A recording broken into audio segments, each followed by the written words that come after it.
دوستو حضور اکرم صلی اللہ علیہ وآلہ وسلم کے دور میں کچھ عرب ایک یہودی عالم کے پاس گئے اور اس سے کہا کہ حضور اکرم صلی اللہ علیہ وآلہ وسلم سے ایسا کیا سوال کیا جائے کہ ان کے نبی ہونے کی حقیقت واضح ہو جائے۔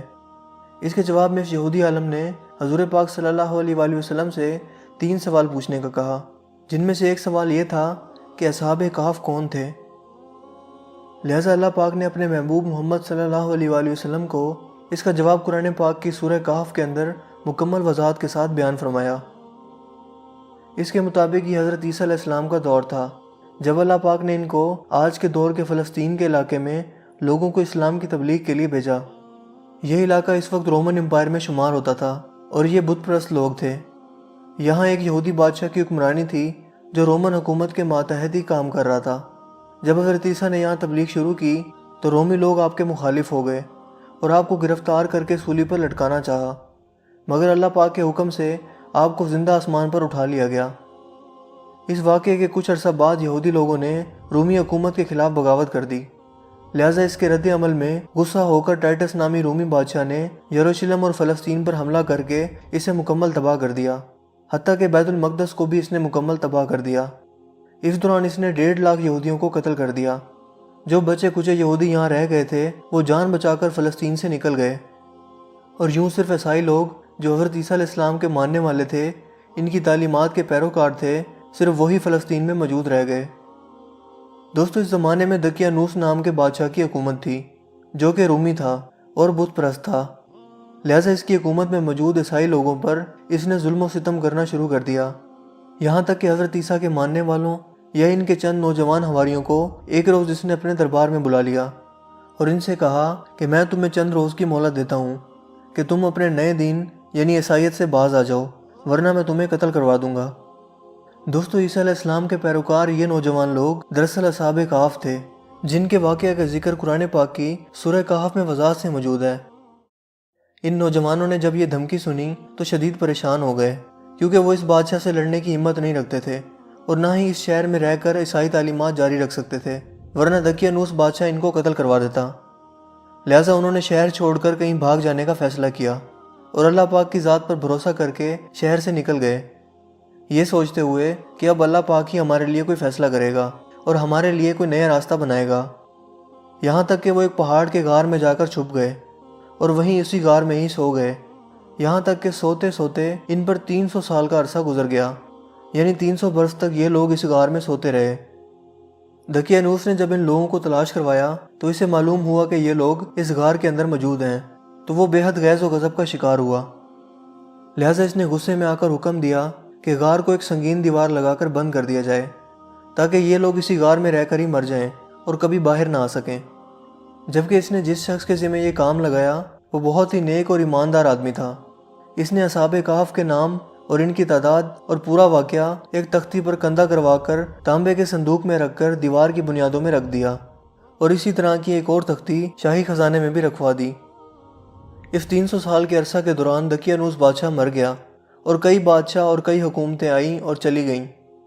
یہاں تک کہ 300 عیسوی میں رومن امپائر نے بھی عیسائیت اختیار کر لی۔ اس زمانے کے بعد یعنی 446 عیسوی میں بیدروس نامی عیسائی بادشاہ کی حکومت آئی، جو کہ ایک نیک دل اور انصاف پسند بادشاہ تھا،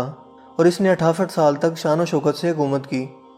اس کے دور میں مذہبی فرقہ پسندی جب عروج پر پہنچ چکی تھی اور لوگوں میں مرنے کے بعد دوبارہ زندہ کیے جانے اور قیامت کا یقین ختم ہوتا جا رہا تھا، تو اپنی قوم کا یہ حال دیکھ کر بیدروس نامی بادشاہ انتہائی رنجیدہ ہوا اور ایک روز اپنے مکان کی تنہائی میں جا کر بند ہو گیا۔ یہاں وہ اللہ پاک کی بارگاہ میں بے قراری سے دعا کرتا رہا کہ اے اللہ، کچھ ایسی نشانی ظاہر فرما کہ میری قوم کے لوگوں کا ایمان پھر سے تازہ ہو جائے، انہیں قیامت کا اور مرنے کے بعد دوبارہ زندہ کیے جانے کا اور ایک خدا کے موجود ہونے کا یقین ہو جائے۔ اللہ پاک نے اس کی یہ دعا قبول فرمائی، لہٰذا ایک روز ایک چرواہا اپنی بکریوں کو ٹھہرانے کے لیے اس غار کے پاس پہنچا۔ یہ وہی غار تھی جس میں اصحاب کہف موجود تھے اور اس میں سو رہے تھے۔ اس چرواہے نے چند لوگوں کے ساتھ مل کر اس دیوار کو گروا دیا۔ اس دیوار کے گرتے ہی دیوار گرانے والوں پر ایسی ہیبت اور خوف طاری ہوا کہ سب گھبرا کر وہاں سے بھاگ گئے۔ یوں اللہ پاک کے حکم سے اصحاب کہف اپنی نیند سے بیدار ہوئے اور ایک دوسرے سے سلام و کلام میں مشغول ہو گئے۔ جب انہیں بھوک لگی تو اپنے ایک ساتھی جس کا نام یملیخا تھا، اس سے کہا کہ تم بازار جا کر نہایت خاموشی سے کھانا لے کر آؤ، اور یہ بھی معلوم کرنا کہ دقیانوس ہم لوگوں کے بارے میں کیا ارادہ رکھتا ہے۔ جب یملیخا غار سے نکل کر بازار پہنچے تو یہ دیکھ کر حیران رہ گئے کہ شہر میں ہر طرف اسلام کا چرچا اور بول بالا نظر آ رہا ہے، حتیٰ کہ لوگ اعلانیہ حضرت عیسیٰ علیہ السلام کا کلمہ پڑھ رہے ہیں اور ان کی تعلیمات پر عمل بھی کر رہے ہیں۔ اس کشمکش میں یملیخا ایک دکان پر کھانا لینے کے لیے پہنچے اور کھانے کی قیمت کے بدلے میں دقیانوسی زمانے کا سکہ دکاندار کو دے دیا، جو کہ ظاہر ہے 300 سال پہلے کا تھا اور اب بند ہو چکا تھا، حتیٰ کہ اس کو کوئی پہچاننے والا بھی باقی نہ رہا تھا۔ دکاندار نے یہ سکہ دیکھا تو اس کو شک ہوا کہ شاید اس شخص کو کوئی پرانا خزانہ مل گیا ہے، لہٰذا اس نے یملیخا کو سپاہیوں کے سپرد کروا دیا تاکہ وہ ان سے خزانے کے بارے میں پوچھ گچھ کریں۔ یوں سپاہیوں نے یملیخا کو پکڑ لیا اور ان سے سوال کرنے لگے کہ بتاؤ وہ خزانہ کہاں ہے۔ جواب میں یملیخا نے کہا کہ میرے پاس کوئی خزانہ موجود نہیں ہے، یہ ہمارا ہی روپیہ ہے۔ سپاہیوں نے کہا کہ ہم کیسے مان لیں، کیونکہ یہ سکہ تو 300 سال پرانا ہے جبکہ تم لوگ ابھی جوان ہو، لہٰذا سچ سچ بتاؤ کہ معاملہ آخر کیا ہے تاکہ اس کا کوئی مناسب حل نکالا جا سکے۔ جواب میں یملیخا نے کہا کہ پہلے مجھے یہ بتاؤ کہ دقیانوس بادشاہ کا کیا حال ہے۔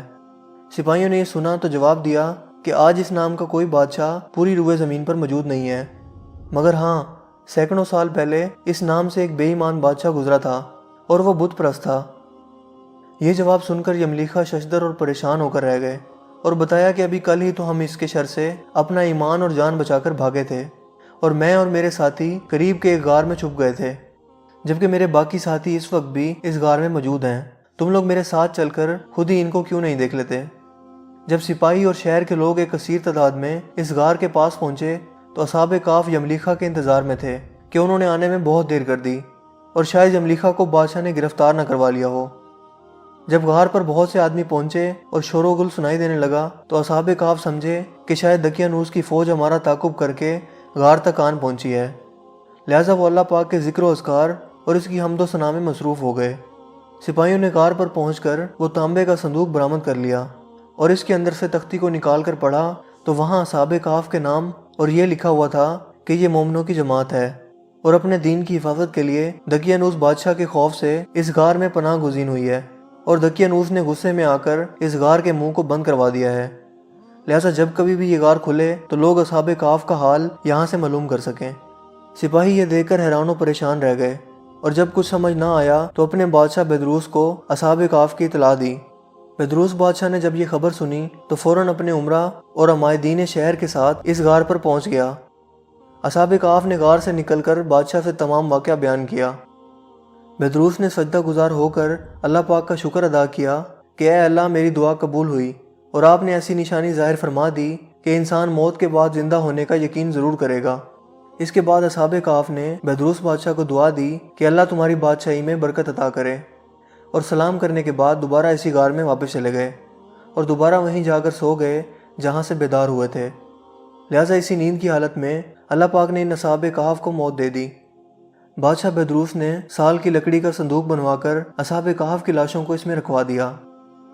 بیدروس بادشاہ نے غار کے منہ پر ایک مسجد بھی بنوا دی اور سالانہ ایک دن مقرر کر دیا جب لوگ اصحاب کہف کی قبروں کی زیارت کے لیے آیا کرتے تھے۔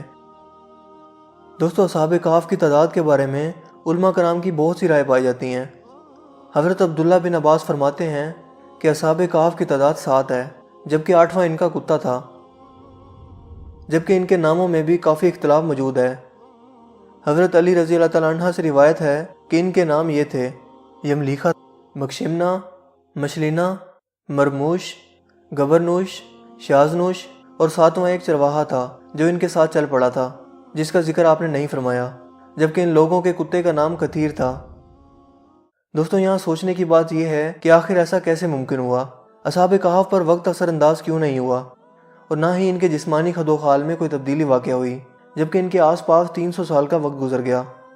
سائنسی طور پر اگر اس کی وضاحت کریں تو ایسا تب ممکن ہو سکتا ہے جب تھیوری آف ریلیٹیوٹی کے مطابق اس غار میں جہاں اصحاب کہف لیٹے ہوئے تھے، اس جگہ کا گریویٹیشنل فیلڈ غار سے باہر موجود جگہوں سے بالکل کم ہو گیا ہو یا پھر تقریباً ختم ہو گیا ہو،